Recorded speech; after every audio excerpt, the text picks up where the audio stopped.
The Theater History Podcast is supported by HowlRound, a Knowledge Commons by and for the theater community. It's available on iTunes and howlround.com. Hi, and welcome to the Theater History Podcast. I'm Mike Leager. What if one of William Shakespeare's theatrical co-workers had kept a blog? Obviously, they didn't have the technology in early modern England, but we do have something that's almost as good. A book of accounts and memoranda kept by businessman Philip Henslowe, who owned the theater where many of the most significant plays of Shakespeare's time premiered.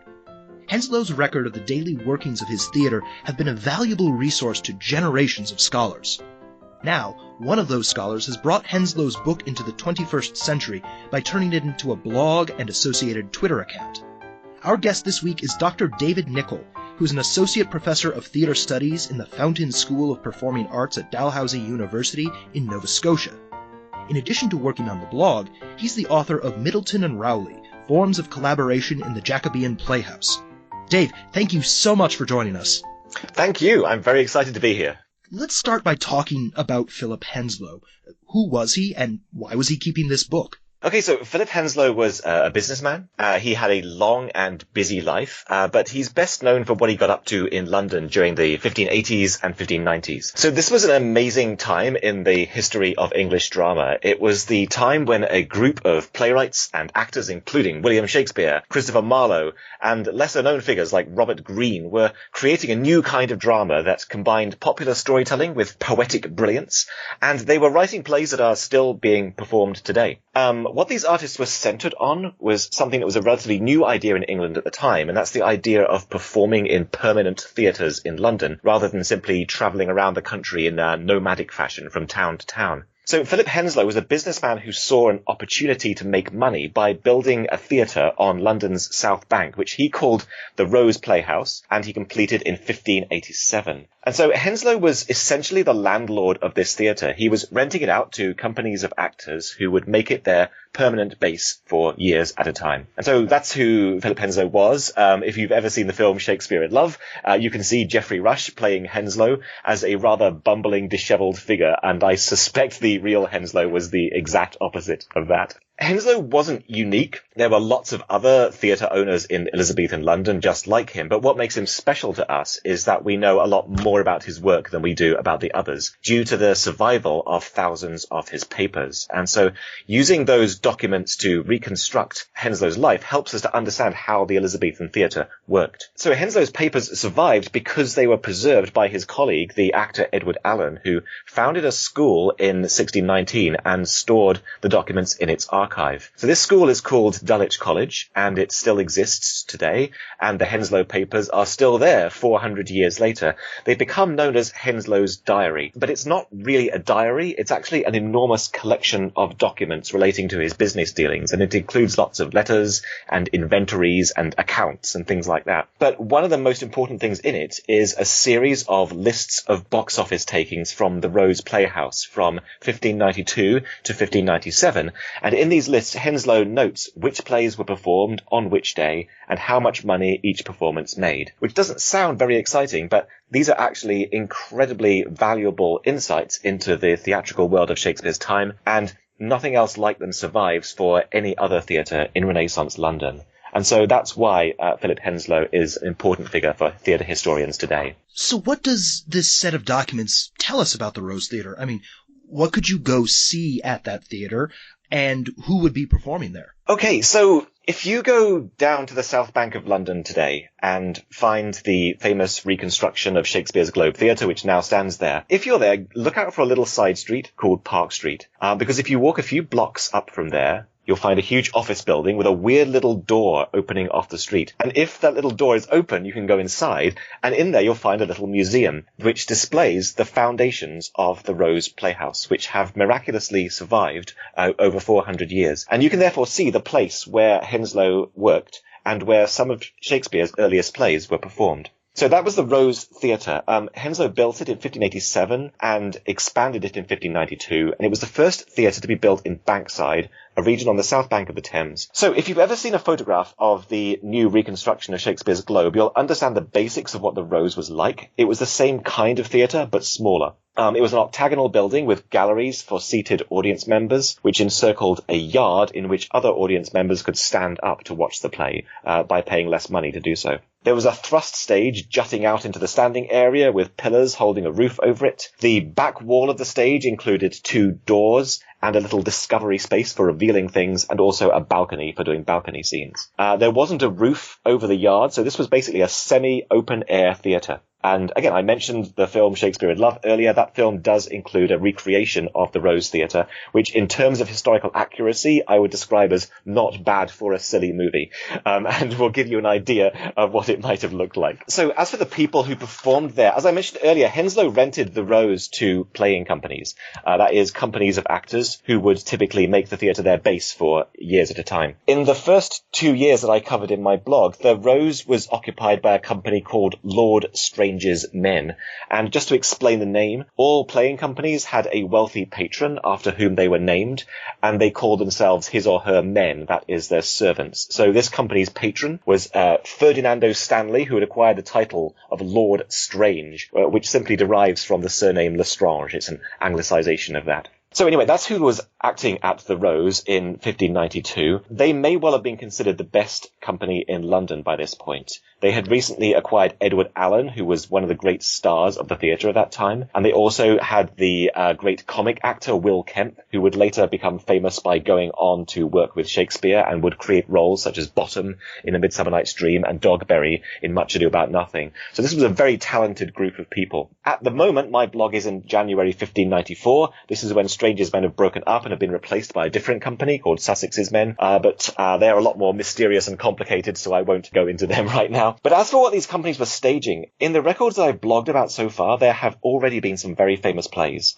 some of which are still performed today. There have been 2 plays by Shakespeare. So there's the gruesome tragedy, Titus Andronicus. There's the early history play, Henry VI Part 1. There's also the Spanish tragedy by Thomas Kyd, one of the great pioneering works of English Renaissance tragedy and a major influence on Hamlet. And there's been 2 plays by Christopher Marlowe, The Jew of Malta and the rather more obscure Massacre at Paris. But what interests me the most is how many of the plays performed there are not famous today, even though they seem to have been just as popular in their own time. There's a play called Muli Maloko, which may be the same thing as a play called The Battle of Alcazar that survives today. There's the Spanish comedy, the prequel to the Spanish tragedy. There's a play about a northern folklore hero called Georgia Green, the Pinner of Wakefield. And these are plays which are not normally staged today, and most people have never heard of them. And when you read them, it's often quite easy to see why, but they were staged just as often as Shakespeare and Marlowe, and every theatre-goer would have known about those plays. And even more intriguing is a huge number of plays whose texts have not survived. And these are the lost plays of Elizabethan London, which we mostly know about only from their titles. And they make up the majority of the plays that were staged. So there's a play about Pope Joan. There's a play about Sir John Mandeville, the fantastical traveller. There's a play about King Lud, the mythical king after whom London is named. There's a play about the Roman siege of Jerusalem. There's a play about Guy of Warwick fighting giants. We can only speculate about these plays and create hypothetical reconstructions of what they might have been like, but they were once alive on the stage of the Rose. And in some ways, the lost plays are my favourite ones to think about because they get the imagination racing. So, yeah, Henslowe's diary gives a more realistic impression of what people were actually seeing than our rather Shakespeare-centric modern descriptions of the Elizabethan theatre do. So that's what I like about the diary, is it inspires you to take a look at some of these forgotten plays and through them to understand better the theatrical world that Shakespeare was living and breathing in his day. Now, when you were talking about some of the various theater troupes that played at the Rose, this name keeps coming up, Edward Allen. What did he have to do with Philip Henslowe? Why was he so closely associated with him? Yeah, Edward Allen was very closely bound up with Henslowe. During the time that my blog covers, the 1590s, Allen was performing at the Rose with various different companies, and he must have been one of the major reasons for people to visit that theatre. He seems to have been a very tall man with a very loud voice, and he specialized in larger-than-life heroes and villains. So his most famous roles include the unconquerable conqueror Tamburlaine, the crazed necromancer Dr. Faustus, in Christopher Marlowe's plays of those names. He also most likely played the vengeful father Hieronymo in the Spanish tragedy, the mad warrior Orlando in Orlando Furioso, the evil Muli Muhammad in the Battle of Alcazar, and the deliciously vengeful Barabbas in The Jew of Malta, all of which became iconic figures in London culture. And Allen's roles were still being referenced in poems and plays and prose for decades afterwards. So he was a major star of the time. But he wasn't just a great actor. He was also a very canny businessman as well. And he seems to have formed a very close relationship with Philip Henslowe. He was collaborating with him on various business ventures like the management of the Rose and other theatres. He was also very tied up with Henslowe in bear baiting as well, which is a major part of their work. He was also close to Henslowe on a familial level as well, because he married Henslowe's stepdaughter. And so their lives became intertwined. And that's why Henslowe's diary ended up in the archives of the school that Allen founded. And so it's partly due to Edward Allen that we get to read this stuff today. Now, you mentioned a moment ago something called bear baiting. What was that? Bear baiting is a deeply unpleasant form of entertainment in Elizabethan London, in which one ties a bear to a stake and lets a large number of dogs attack it, and the viewers lay bets on how many dogs the bear will kill. That's essentially bear baiting. Great fun, not very pleasant at all, but it was, as far as we can tell from the records, was quite a major part of the work of Henslowe and Allen, and one of their major sources of income. So I guess we just have to live with the fact that the people who create great art are also evil scumbags on a certain level. And on that note, I guess I'd be curious, looking at Henslowe's book, what does it teach you about the business of theater, about the business of entertainment in early modern England? Okay, to answer that question, I'd like to give you a sense of the documents that I'm working from. That is the list of performances and their box office takings, which are the fulcrum of this blog that I'm working on. So I'm just going to read out a small part of what these documents sound like. This won't be exciting, but it will give you a sense of what they're like. So this is just a small section. Received at the Fair Maid of Italy, 12th of January 1594, 9 shillings. Received at Friar Francis, 14th of January, 36 shillings. Received at George a Green, 15th of January, 20 shillings. Received at Richard the Confessor, 16th of January, 11 shillings. Received at Abraham and Lot, 17th of January, 30 shillings. Received at King Lud, 18th of January, 22 shillings. Received at Friar Francis, 21st of January, 30 shillings. Received at the Fair Maid of Italy, 22nd of January, 22 shillings. Received at George a Green, 23rd of January, 25 shillings. New. Received at Titus Andronicus, the 23rd of January, £3 and 8 shillings. So that wasn't very exciting, but you might have noticed that a different play is performed every day. You might have noticed that some titles kept returning while others you only heard once, and that the last one was described as new. So to understand what you heard there, you have to understand that Elizabethan actors lived very differently from modern theatre actors. They worked via a system known as the repertory system, which meant that their company would perform a different play each day. Now, in modern theatre, we don't do this. Modern theatre companies plan out their seasons far in advance and perhaps perform the same play every night for weeks on end. Or if they're a big company, they might have 2 or 3 plays being performed on rotation for that time. But they certainly don't live the way that Elizabethan companies did. Each company owned around 20 or 30 plays, and the idea was that they performed a different one each day, gradually cycling through the plays they owned, sometimes adding new ones, sometimes dropping old ones that had gone out of fashion. They didn't plan far in advance, which meant that the actors were expected to memorize their roles for all the plays in the repertory and to be able to perform them with only a few days' notice. So this sounds like a really crazy way to run things, but there is a logic behind it. There's a logic of variety and of flexibility. These companies are operating in an age when theatre is the most popular form of entertainment in London, and there's a huge demand for plays from the members of the theatre-going public, many of whom loved to go to the theatre many times a week. And a company would not survive if it just performed the same play for weeks or even days at a time. The audience would get bored by the repetition and would just start looking elsewhere. So instead, the companies needed to attract audiences by offering the chance to come back again tomorrow and see a totally different play. They also need to have a good sense of which plays were popular crowd pleasers, which were not, and which had once been popular but weren't anymore. So to adapt to this knowledge, they needed the ability to make decisions on the fly. If a play was no longer drawing big audiences, they needed to perform it less often. If a play was scoring huge audiences, they needed to program in new performances. And so within this system, the companies were able to change their minds at the last minute. There's a lovely example of this, a story about this from 1612, which is recorded by the Venetian ambassador to London, who went to visit one of the theatres in London. And he writes that at the end of the show, the actors came onto the stage and announced the play that they were going to perform the next day. But the audience booed and instead shouted, "Friars! Friars!" which seems to be referring to an old play called Friar Bacon and Friar Bungay, which is about two comedy friars. The actors, hearing the audience shouting this, back down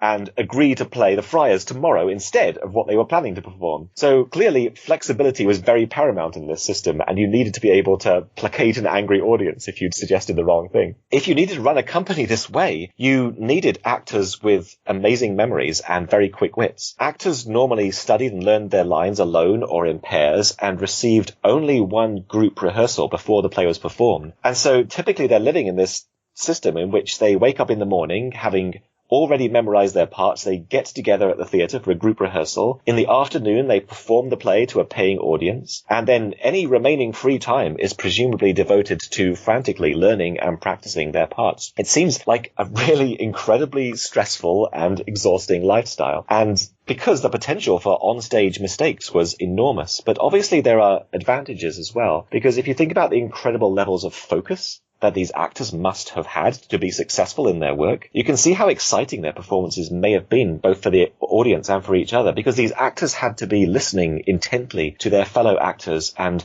adapting quickly to cover any mistakes or unexpected audience reactions. So they couldn't be lazy ever. They couldn't ever be stale. The actors always needed to be on the ball at all times. And so I feel like their performances probably had this kind of crackling energy to them that it's really hard to understand or really reproduce even today. Just as that was explaining the system in which these actors are working, to go back to Henslowe's diary now, that's what we're looking at when I was reading out that list there. It's a list of each day's performances at the Rose Theatre, and each day Henslowe records the title of the play performed at the Rose and the box office takings. He's not interested in their artistic quality. He doesn't care who wrote them. He doesn't care what they're about. All he cares about is, was there a big audience or not? He's a simple man in that respect. In terms of what constituted good box office or bad box office, before I answer that, I have to make it clear that Henslowe's diary is a very mysterious and confusing document, and there is much about it that we don't understand. What I can tell you is that the highest box office recorded so far has been for a production of Henry VI with 75 shillings. The lowest one was a lost play called Huon of Bordeaux, which got 5 shillings. So that's the difference we're looking at here, 75 shillings versus 5 shillings. The average for most productions is around about 33 shillings. Doing the maths about what this actually means is really complicated, and I do include a full description of what we do and don't know on my blog. But just to give you the gist, a play that takes 60 to 70 shillings is probably pulling in something like 2,500 people. So it's a pretty huge audience. But those days are really rare. The average is more like 33 shillings, which indicates something like, around about 1,000 or so people in the theatre. And so it suggests that on most days, the theatre is only half full. There are various complications to all of this, and perhaps the most interesting complication involves the days when the box office was highest, because the surprising thing is that what raised the most money was always debut performances of new plays. That's what always seems to get the highest box office. Brand new plays are the most popular. And this might seem a bit weird, but the reason seems to be that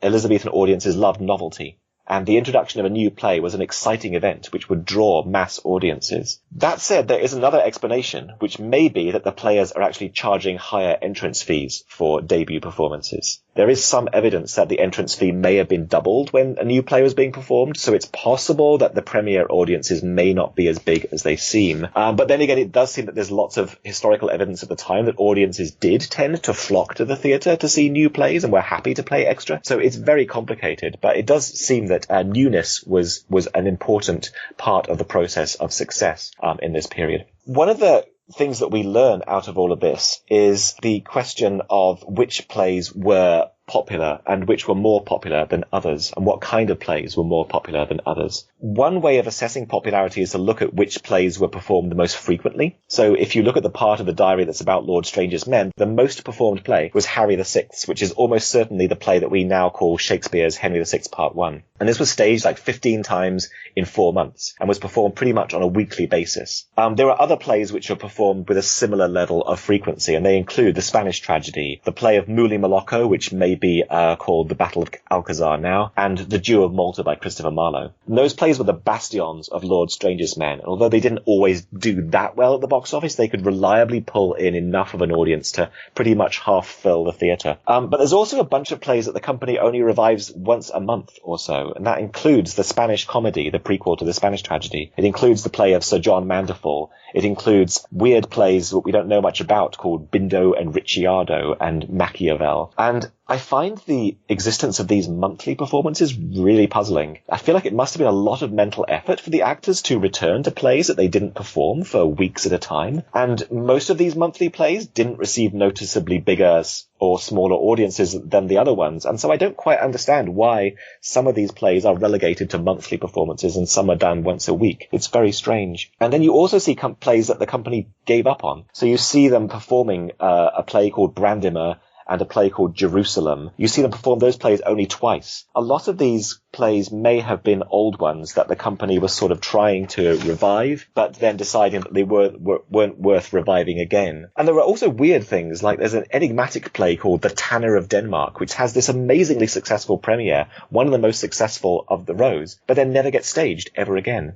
There are a lot of mysteries going on there, and you can't understand what's going on in the heads of these people. One of the other things you find is that if you take all of the complications into account, I think probably the most impressive play of the period was probably Christopher Marlowe's Jew of Malta. It wasn't performed as often as some of the other plays, and it never achieved the enormous heights that some of them occasionally achieved, but it did always achieve box office that was consistently above the average. And so I think The Jew of Malta by Marlowe is the most consistently popular play of those days. And I think the actors probably looked forward to performing it. I imagine them walking on stage being very certain that they could be looking at a huge, happy audience no matter when they were performing The Jew of Malta. With almost all the other plays, they never quite knew what they were going to get. So these are some of the things that you can find out about the workings of the theatre industry by looking at what seems like a rather sort of simple and unexciting list of plays. Yeah, and I'm curious in hearing this, what your sense overall of Henslowe and I guess his business partner, Ned Allen,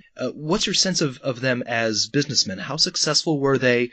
If they were successful, why was that the case? This is really difficult a question to answer because it's so hard to compare them with the other theatre managers of the time. We don't have the records for those managers, so it's hard to say whether Henslowe was like an averagely successful businessman of his day or whether he was one of the greatest successes of his day. It's really hard to tell. One of the things I don't understand about Henslowe from looking at the diary is how much control he has over the plays that are being chosen by the actors. I'm not sure why he's writing this stuff down. I'm not sure whether he's literally like taking these records that I've described and going to the actors and showing them the data and saying, could you please stop performing Harry of Cornwall? Nobody likes that play. I don't know if that's what's going on, or if he's just writing down the names out of interest and is letting them make their own decisions. One thing I did learn by doing this project is I learned a few rules of the Rose Theatre. And Henslowe perhaps was involved in developing those rules. One rule seems to be that performances of a play need to be spaced out to avoid overkill. So the company hardly ever performs the same play in 1 week. And when they do, it seems to draw a smaller audience. And this seems to be related to another rule, which is absence makes the hearts grow fonder. I found several instances in which the company seems to be holding off on performing a play for a couple of weeks. And then when they bring it back, it achieves a much higher box office than it normally does, as if this causes the audience to kind of miss it and become desperate to see it. And the rule that made me the most happy was make sure you perform during the holiday period. Because during the holidays, Londoners will flock to the theatre. It's really nice to imagine the excitement of actors and audiences on days like May Day and the week of Whitsuntide and the Christmas season. You can see there in the records that people had days off then, and they were spending those days off at the theatre. And equally fascinating for me is actually the really dismal box office that they get during Holy Week, which clearly is when Londoners feel guilty about going to see plays. And then in Easter week, the following week, you see suddenly the box office happiness suddenly boosts up into the sky because the Londoners are clearly in a really festive mood, and they're just like, oh, thank goodness we're no longer being holy now. It's all about pies and theatre. I can't be sure whether Henslowe was unusually successful, but I do feel like I've identified some of the rules of success in his playhouse, and he seems to have been following them. Now, can you let us in a little bit about the sort of nuts and bolts of running this blog? Why did you start it? How does it work? Yeah, I've always wanted to do a blog based on an existing historical diary. This is something I've always enjoyed reading, and there are other examples of them on the internet. The classic example is pepysdiary.com, which was begun by a chap called Phil Guyford, who started it in 2003.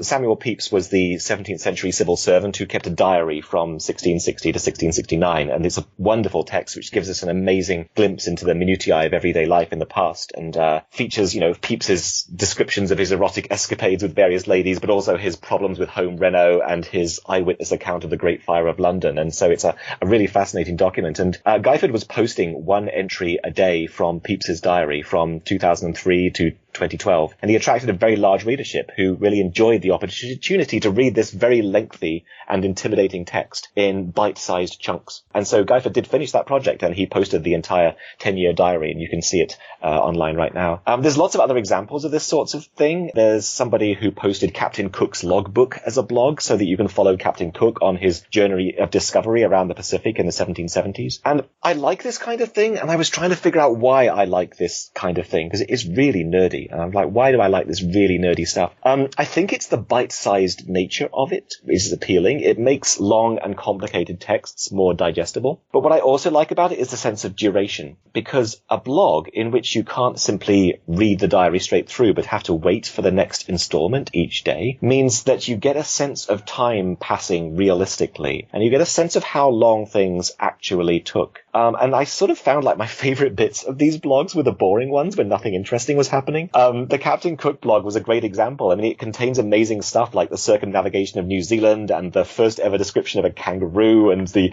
observation of the transit of Venus and a shipwreck and things like that. But 75% of the diary is just like calm, light drizzle in the afternoon, winds southeasterly, shot a seagull, that sort of thing. And the books about Cook's voyages ignore all of this, or they condense it into a couple of sentences. But when you read it in the printed diary, you tend to just skim read this kind of stuff. But when it's presented on a blog, watching literally hundreds of these entries unfold day by day as Cook makes his crossing of the vast Pacific from Cape Horn to Tahiti, it gives this amazing sense of the passage of time and of the epic nature of his voyage. And it reminds you that every single entry represents an entire day. Sun up to sundown, sailors scrubbing the decks and manning the halyards and squinting into the distance and arguing and singing shanties and things like that. And so experiencing this day by day is like having this other world going on in the background while you live your own life. So that was why I find these things rather beautiful. And I'd always wanted to do one of these myself, but I wanted to do something a bit more extensive than just posting the primary sources. Because the problem with just cutting and pasting historical diaries into a blog is that a lot of them require really specialist knowledge to be understood. Whether it's Samuel Pepys and his London gossip or Captain Cook and his nautical jargon, a lot of these blogs are not as interesting as they could be to the general reader because they're so arcane. And so when I set to creating my own one, I wanted to be able to frame the diary entries with my own writing in order to introduce them and to paraphrase them and to contextualize them for the general reader. So I don't know about much, but I do know a bit about Renaissance drama. So looking at Henslowe's diary, I realized that it was actually ideally suited to a blogger because although it does cover 5 years in total, there are actually large chunks of it that are missing. And that gives the blogger lots of breathing space and chances to catch up. So, for example, the first block covers February to June 1592. So I decided to start posting its entries from February to June of 2016, posting each entry on the same day that they were written, except 424 years later. But luckily there were large breaks after that, which gave me a time to sort of catch my breath and catch up and regain my enthusiasm and then carry on once the diary entries restart a few months later. The reason I did need to take a break is because you can't just post the diary entries. Most of them are incomprehensible. The figures don't mean anything to the outsider. So instead of simply presenting the entries bare, I wrote little essays for each one explaining about the play in question. And I tried to do it in a fun fun way, not a po-faced scholarly way, while still being accurate. Because of the lengthy breaks, I'm able to write these entries far, far in advance and then just program them to publish automatically. So that helps a great deal. To publicize the blog, I created a Twitter feed as well, in which I essentially summarize the essence of each day's post and then give a link to entice people to read the entire thing. So yeah, the way the blog works is that if you read it, due to the nature of the diary, you are initially introduced to a different play each day, and you learn about a different play each day. But after a while, you start to see plays being repeated. And so my blog entries become a lot shorter correspondingly. Some plays get repeated a lot because they're popular. Others appear less often and gradually fade away and then get replaced by new ones. And so the reader experiences over time how plays rose and fell and sometimes rose again in popularity. And they get a sense of how it feels to be an actor or a keen playgoer in this age. And yeah, so that's the essence of how the blog works. You're just talking a moment ago about getting a sense of what it feels like to be an actor, to be a manager, to be someone who goes to the theater a lot. I'm wondering, what have you learned from doing this project? I think the overriding impression I got from doing this was a much greater appreciation of the industry and the dedication of the Elizabethan actors. I noticed that after the first 3 weeks of posting the blog entries, I realized that the actors had just performed 15 different plays over 18 days.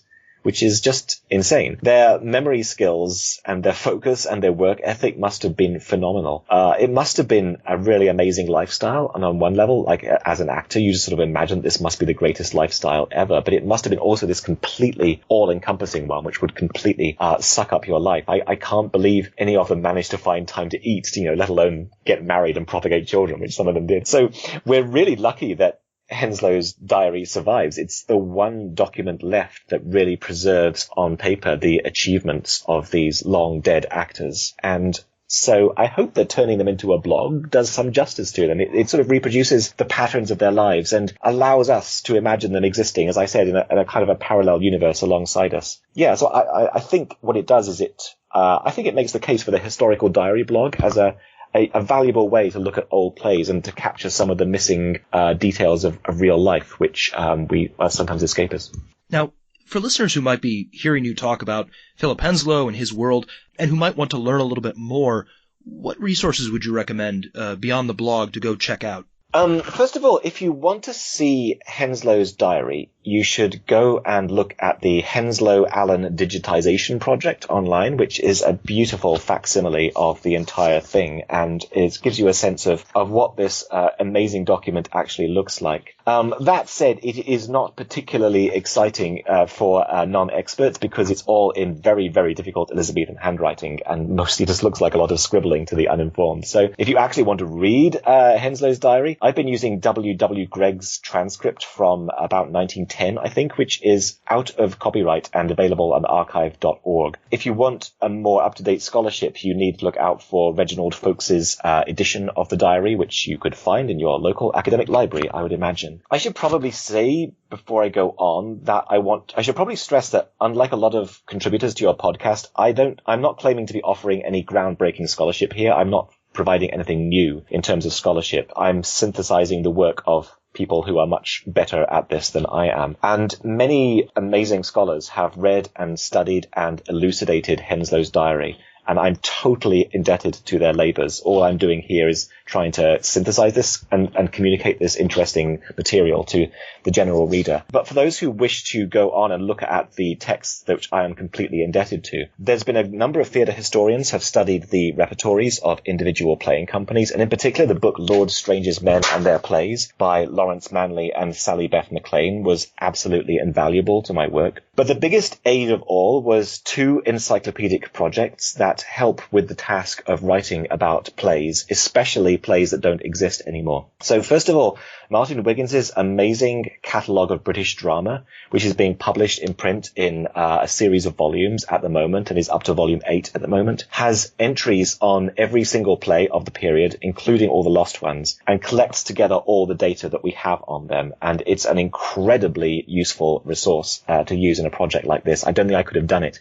without the catalogue. And secondly, the online Lost Plays database is a wiki project intended for Renaissance scholars and is attempting to collect information on all of the lost plays of the period, and is a project which is open to any scholar who is interested in working on it. So if you are kind of intrigued by these enigmatic lost plays, this is first of all an amazing resource for you to go and learn about them. You can also contribute to it yourself if you feel inspired to do some research yourself and continue the process of building our knowledge about these enigmatic but fascinating plays of the past. We post links that will let you explore Dave's Philip Henslowe blog, as well as links to sites such as digitized copies of the Henslowe-Allen papers.